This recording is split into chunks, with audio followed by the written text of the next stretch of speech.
உங்கள் சத்யாவில் இப்பொழுது ஆடி அதிரடி தள்ளுபடி. அவர் ட்வீட் போட்டதே ராகுல் காந்தி அரெஸ்ட் ஆனதுக்கு அப்புறம் தான் ட்வீட் போட்டாரு. அதுக்கு முன்னாடி இருக்கும் தமிழக அரசோ இல்ல விஜய் என்ன பண்ணிட்டு இருந்தாருன்னு தான் கேள்வி. இன்னைக்கு படம் ரிலீஸ் ஆகுது. நேற்று போயிட்டு அரசு அதிகாரிகளோட போயிட்டு அந்த படத்தை வந்து பார்த்துட்டு வந்திருக்காரு. இது எப்படி எடுத்துக்க முடியும்? இது ரீல்ஸ்லாம் ட்ரெண்ட் ஆயிருக்கு. டெல்லியில் பாஜக, தமிழகத்தில் பாஜக 2.1, தமிழகத்தில் பாஜகவோட இன்னொரு ஃபேஸ் தாவேகான்றது தான் உண்மை. பாஜக 2.0 கிடையாது. இப்போ நீ காசு கொடுத்தா நாங்களா இப்போ வந்து இவ்வளோ பேர் வந்து திரண்டுட்டு இருக்கோமா? எங்க காசு கொடுத்து எல்லாருக்கும் உனக்கு தெரியும். அப்படி காசு கொடுத்தா அதை கண்டுபிடிக்க உனக்கு வக்கில்ல.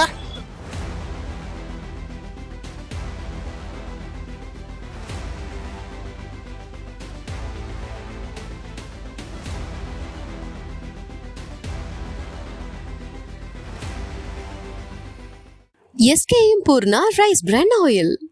வணக்கம், இது மின்னம்பலம். நான் விஷால் பொலிவர். டெல்லியில் ஒன்றிய அமைச்சர் தர்மேந்திர பிரதான் அவர்கள் பதவி விலக கோரி காக்ரோச் ஜனதா பார்ட்டியினுடைய தலைமையில் டெல்லியில் கிட்டத்தட்ட ஆயிரக்கணக்கான மாணவர்கள் போராட்டம் நடத்திட்டு வராங்க. கடந்த திங்கட்கிழமை அன்னைக்கு அவர்கள் மீது போலீஸ் கடுமையான ஒரு தடியடியை நடத்தியிருக்காங்க. அதற்கு கண்டனம் தெரிவிக்கும் விதமாக இன்றைக்கு தமிழ்நாடு முழுவதுமே கடந்த 3 நாட்களாக நீங்கள் எல்லாருமே பார்த்துட்டு இருப்பீங்க, கடுமையான போராட்டங்கள் அப்படின்றது நடைபெற்று கொண்டு இருக்கு. அதனினுடைய ஒரு தொடர்ச்சியாக சென்னை பெருங்குடியில் இருக்கக்கூடிய அம்பேத்கர் சட்டக்கல்லூரி மாணவர்கள் இன்றைக்கு ஒரு ஆர்ப்பாட்டத்தை வந்து நடத்திக்கிட்டு இருக்காங்க. அவர்கள்கிட்ட டெல்லியில் நடக்கக்கூடிய இந்த போராட்டங்கள் குறித்தும் நீட் தேர்வு ரத்து குறித்தும் தெளிவாக நம்ம பேச போகிறோம். ஸோ இந்த போராட்டம், இதோடைய பின்னணி, இதை பற்றி கொஞ்சம் சொல்லுங்கள். தோழர்கள் எல்லாருக்குமே வணக்கம். இது வந்து கடந்த 23-24 நாட்களாக டெல்லியில் வந்து சிஜேபி தலைமையில் பல்லாயிரக்கணக்கான மாணவர்கள் வந்து திரண்டு போராட்டிட்டு வந்தாங்க. அதில் ஒரு பங்காக தான் சோனம் வாங்சுக் வந்து உண்ணாநிலை போராட்டத்தில் இருந்துட்டு வந்தார். 23-24 நாட்களாக உண்ணாநிலை போராட்டத்தில் இருந்தவரை வலுக்கட்டாயமாக அவங்கள வந்து அவரை காப்பாற்றணும் அப்படின்ற எந்த மைண்ட் செட்டுமே பிஜேபிக்கோ இல்லைனா அந்த பாசிஸ்ட் அரசுக்கோ கிடையாது. அவங்களுக்கு அந்த போராட்டத்தை கலைக்கணும். அதனால் அவர் வந்து வலுக்கட்டாயமாக அந்த இடத்துல வந்து இழுத்துட்டு போயிட்டாங்க. அதுக்கப்புறமா அமைதி பேரணி, லைக் சிஜேபியோட தலைமை வந்து அவரை கூட்டிகிட்டு போயிட்டாலும் பரவாயில்ல, நாங்கள் அந்த இடத்துல இருப்போம்னு சொல்லிட்டு உண்ணாநிலை போராட்டம் இருக்க ஆரம்பித்தாங்க. அவங்க வந்து அதுக்கப்புறமா அமைதி பேரணி நாடாளுமன்றத்தை நோக்கி போகிறப்போ அமைதியான பேரணியாக தான் போச்சு. நீட் எதிர்ப்பு வந்து ஒரு காரணம், லைக் ஒரு ஊந்து மாதிரி. ஆனால் இந்த மோடி அரசு மேலேயோ பாசிஸ்ட் அரசு மேலேயோ இதுக்கு இருக்கிற வெறுப்பு, மதவெறி அரசியல், போராட்டங்களுக்கு விளைவாக நீட் வந்து உங்களுக்கு ஒரு காரணமாக கிடைச்சிருக்கு. அதனால அத்தனை மாணவர்கள் திரண்டு இருக்காங்க அப்படிங்கிறது உண்மை. இந்த போராட்டம் குறித்து மோடி அவர்கள் சமீபத்தில் ஒரு ட்வீட் போட்டிருந்தாரு. மாணவர்களை தவறாக வழி நடத்துறவங்களை வந்து சும்மா விட மாட்டோம் அப்படின்னு சொல்லிட்டு எப்படி பார்க்குறீங்க? லைக் அவங்க தான் வந்து மாணவர்கள் வந்து தவறாக வழி நடத்திட்டு இருக்காங்கன்னு சொல்லணும். லைக் இப்போ வரைக்கும் இத்தனை மாணவர்கள் வந்து கூஞ்சிருக்காங்கன்னா அந்த போராட்டத்தை பார்த்து, அந்த போராட்டத்தில் மாணவர்கள் அடி வாங்கினதை பார்த்தா, லைக் நீங்கள் வந்து அந்த வீடியோஸ்லாம் பார்த்தாலே நம்மளால் அதை எப்படி சொல்கிறது, நாங்கள் உங்கள் குழந்தைங்க கிடையாதா அப்படின்னு போலீஸை பார்த்து கேட்குறாங்க. ஓட்டு போட்டதுன்னு ஒரு இடம் வந்துட்டு அவங்க யாருக்குமே நாங்கள் ஓட்டு போட மாட்டோம் அப்படின்னு சொல்கிறாங்க. அதை தாண்டி நம்ம இத்தனை நாளாக நார்த் இந்தியான்னு தமிழகத்தில் கலாச்சிட்டு இருக்கோம். ஆனால் நம்ம அந்த வீடியோ பார்த்துருப்போம், கண்ணீர் வடிக்கொண்டு போட்டோன்னே தூக்கி மேலே போட்டான். லைக் ஆனால் தமிழ்நாட்டில் அந்த ஒரு சூழல் இருக்கா? மாணவர்கள் அந்த இடத்துல போராடிக்கிட்டு இருக்காங்க. ஆனால் தமிழகத்தில் அந்த மாதிரி மாணவர்கள் இருக்காங்களான்னு தெரியல. இன்றைக்கி ஜனநாயகம் ரிலீஸ் ஆகுது, எஃப்டிஎஃப்ஸ்க்கு எத்தனை பேர் போயிருப்பாங்கன்னு நமக்கு தெரியல. ஆனால் இத்தனை மாணவர்கள் தமிழகத்தில் நீங்கள் இன்றைக்கி 4வது நாள் சிஜேபி தலைமையில் பாலா நிலத்தில் வந்து போராடிக்கிட்டு இருக்காங்க. 4வது நாளாக இன்ன வரைக்கும் ஆயிரக்கணக்கான மாணவர்கள் இருக்காங்க.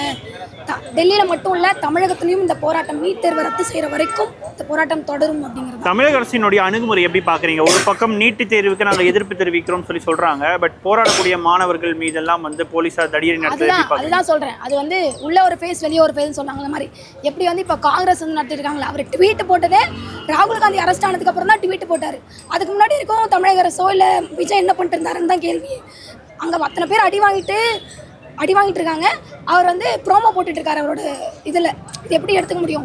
நீங்கள் இன்னொன்று எடுத்துக்கிட்டிங்கன்னா இன்றைக்கி படம் ரிலீஸ் ஆகுது. நேற்று போயிட்டு அரசு அதிகாரிகளோட போயிட்டு அந்த படத்தை வந்து பார்த்துட்டு வந்திருக்காரு. இது எப்படி எடுத்துக்க முடியும்? அனிதா வீட்டுக்கு மட்டும் போக தெரிஞ்சிச்சுல. லைக் நீ இந்த போயிட்டு இத்தனை வீட்டுக்கெலாம் போய் பார்க்க வேணாம். ஒன்னே நீ நீட் தேர்வு எதிர்க்கிறேன்னு சொல்லிட்டு இது பண்ணியிருந்துருக்கணும். ஜனநாயகன் படமும் ரிலீஸ் பண்ணுற, நீட் எதிர்க்கிறனும் சொல்கிற, கண்டனமும் தெரிவிக்கல. அப்புறம் எப்படி இது எடுத்துக்கிறது? தமிழக அரசு வந்து அதான் நிறைய இது ரீல்ஸ்லாம் ட்ரெண்ட் ஆயிருக்கு. டெல்லியில் பாஜக, தமிழகத்தில் பாஜக 2.1, தமிழகத்தில் பாஜகவோட இன்னொரு ஃபேஸ் தாவேகான்றது தான் உண்மை. பாஜக 2.0 கிடையாது. ஓகே, இப்போ இந்த நீட் தேர்வு ரத்து குறித்து நீங்கள் சொல்லியிருந்தீங்க, பட் வட இந்தியாவில் வந்து நீட் தேர்வு வந்து முறைப்படுத்தணும் அப்படின்னு போராட்டம் நடக்குது. தமிழ்நாட்டில் நீட் தேர்வு ரத்துன்னு சொல்லி நடக்குது. இது எப்படி நம்ம புரிஞ்சுக்கிறது? இல்லை, இடைக்காலப்பட்ட டிமாண்ட் தான் வந்து தர்மேந்திர பிரசாத் பதவி வழங்கணும், இது என்டிஏ வந்து ஒழுங்குபடுத்தணுங்கிறது. இப்போ நீ நீட் தேர்வை ரத்து செய்யணும் செஞ்சிருவியா? நீட் தேர்வை ரத்து செய்யணும்னு சொல்கிற கோரிக்கை உள்ளே இருக்குது. ஆனால் இப்போ நடந்த முறைகேடுக்கு நீ பொறுப்பேற்றுக்கோ, இப்போ நீ பதவி விலகு அப்படிங்கிறதான் கோரிக்கை. ஆனால் அங்கே போராட்டம் வந்து எந்த ஒரு மாணவர்களுக்கும் அப்போ நீட் தேர்வை ரத்து செய்யணும்னு கோரிக்கை கிடையாதா? கோரிக்கை இருக்குது. இப்போ இடைக்காலத்தில் என்ன கோரிக்கை? அது எங்களோட நீண்ட கால கோரிக்கை. அதுக்கு நாங்கள் எப்போ நீட் தேர்வு நடந்தாலும் எப்போ முறைகேடுகள் நடந்தாலும் நாங்கள் போராட்டம் பண்ணுவோம். இப்போ இடைக்கால கோரிக்கை என்னன்னா, இவ்வளோ நாள் நடந்த எல்லாத்துக்கும் நீ பொறுப்பேற்று பதவி விலகு. அப்படி நீட் தேர்வை ரத்து செய்ய முடியாதுன்னா அதை நீ ஒழுங்குபடுத்து. போராடுகிறவர்கள் வந்து வெளிநாட்டு சதி அப்படின்னு சொல்லிட்டு பாஜகவினர் அதெல்லாம் வந்து எப்பயுமே செல்லக்கூடியதான். பாஜகவுக்கு தான் வேலை. அவங்களுடைய எல்லா முகந்தாரங்களும் தெரியுது, எல்லா பாசிச நடவடிக்கைகளும் மாணவர்களுக்கு தெரியுதுன்னு பொழுது அவங்க அப்படி தான் பேசுவாங்க. எவ்வளோ சீப்பாக சோனு வாங்ஸுக்கு வந்து சைனாலேருந்து ஃபண்டு வாங்குறாரு இங்கேருந்து. அதுக்கு ஒருத்தர் நம்ம போராட்ட காலத்தில் ஒருத்தர் சொல்லியிருந்தார், 20 ரூபா சைனாவில் அனுப்புனா 40 ரூபா பாகிஸ்தானில் அனுப்புகிறான், இந்தியா வீட்டுக்கு போகிறதுக்கு அனுப்பலை அப்படின்னா. அந்த பதில் தான் எங்களுக்கு. இப்போ எங்களுக்கு என்ன இருக்குது? எங்களுக்கு இப்போ நீங்கள் காசு கொடுத்தா நாங்களாம் இப்போ இங்கே வந்து இவ்வளோ பேர் வந்து திரண்டுட்டு இருக்கோமா? எங்கே காசு கொடுத்து எல்லாருக்கும் உனக்கு தெரியும். அப்படி காசு கொடுத்தா அதை கண்டுபிடிக்க உனக்கு வக்கில்ல, அது யாருன்னு சொல்லு, வெளியே சொல்லு. சும்மா வந்துட்டு மாணவர்களை கொச்சைப்படுத்துகிற அந்த போராட்டங்கள் எல்லாத்தையும் கொச்சைப்படுத்து. இதுதான் தொடர்ந்து இந்த பாஜக அரசு அப்படிங்கிறது வந்து செய்யும். அது ஒரு பாசிச அரசு தான். அதுக்கு இந்த சங்கிகள் எல்லாருமே அதுக்கு துணை போயிட்டுருப்பாங்க. அதுக்கு தொடர்ந்து எதிர்ப்பு நாங்கள் தெரிவிச்சுட்டே இருப்போம். நீட் தேர்வு தொடங்கிலிருந்து முதல் தியாகம் இங்கேருந்து தான் தொடங்குச்சு. தோழர் அனிதாவிலிருந்து தான் தொடங்குச்சு.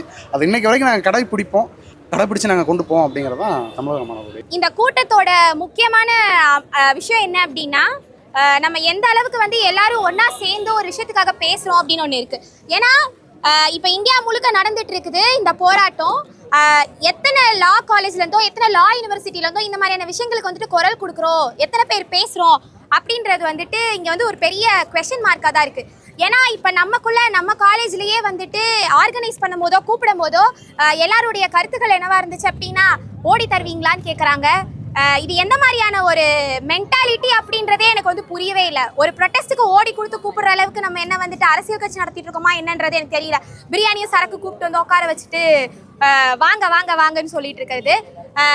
நம்ம ஒரே ஒரு விஷயந்தான், ப்ரொட்டஸ்ட் பண்ணுறதுக்கோ இது ப்ரொட்டஸ்ட் அப்படின்றத தாண்டி ஒரு விஷயத்த பேசுறதுக்கோ ஒரு விஷயத்த முன் வந்து சொல்றதுக்கோ இவ்வளோ தயக்கமாக இருக்கிற நம்ம எப்படி வந்துட்டு ஒரு லாயர்ஸா வந்து இந்த நாட்டில் இருக்க போறோம் அப்படின்றது வந்துட்டு ஒரு பெரிய கேள்விக்குறியா எனக்கு இருக்கு. இந்த இடத்துல நான் என்ன நினைக்கிறேன் அப்படின்னா, நம்ம எல்லாரும் சேர்ந்து இதனால அங்க என்ன நடக்க போகுது, இதனால என்ன ஆயிட போகுது அப்படின்றது இங்க எல்லாருக்கும் நிறைய பேருக்கு கேள்வி இருந்துகிட்டே இருக்கக்கூடும். பட் இது வந்து ஒரு பெரிய விஷயம் நான் நினைக்கிறேன். ஏன்னா இவ்வளோ பேர் ஒன்னா சேர்ந்து ஒரு விஷயத்த முன்மொழிகிறது, ஒரு விஷயத்த வந்து பேச நினைக்கிறோம் அப்படின்றதே இங்க ஒரு பெரிய த்ரெட்டு. பேச வரோம் அப்படின்றதே இங்க ஒரு பெரிய த்ரெட்டு. ஸோ அந்த விஷயத்துக்கு வந்துட்டு எத்தனை பேர் வரீங்க, எத்தனை பேர் அப்படின்னு நாங்கள் எக்ஸ்பெக்ட் பண்ணல. பட் 10 பேர் இருந்தாலும் போய் பேசணும் அப்படின்ற ஒரே ஒரு இன்டென்ஷன் மட்டும்தான் எங்களுக்கு இருந்துச்சு. பட் இத்தனை பேர் டர்ன் அவுட் பண்ணியிருக்கிறதுன்றது ரொம்ப ரொம்ப பெரிய விஷயம். அதனால உங்க எல்லாருக்கும் எந்த விதமான கருத்தா இருந்தாலும் சரி, நீங்க சில இடத்துல உங்களுக்கு பேச வாய்ப்பு கிடைச்சிருக்காது. சில விஷயங்களை உங்க கருத்துக்களை வெளிப்படுத்தணும்னா ரொம்ப பொலிட்டிக்கலா பேசணும், ரொம்ப வந்து அறிவா இருந்தா இன்டெலெக்சுவலா பேசணுன்ற அவசியம் கிடையாது. நீங்க ஒரு விஷயத்த பேசுறதுக்கு முன்வரீங்க அப்படின்றதே பெரிய பெரிய விஷயம்.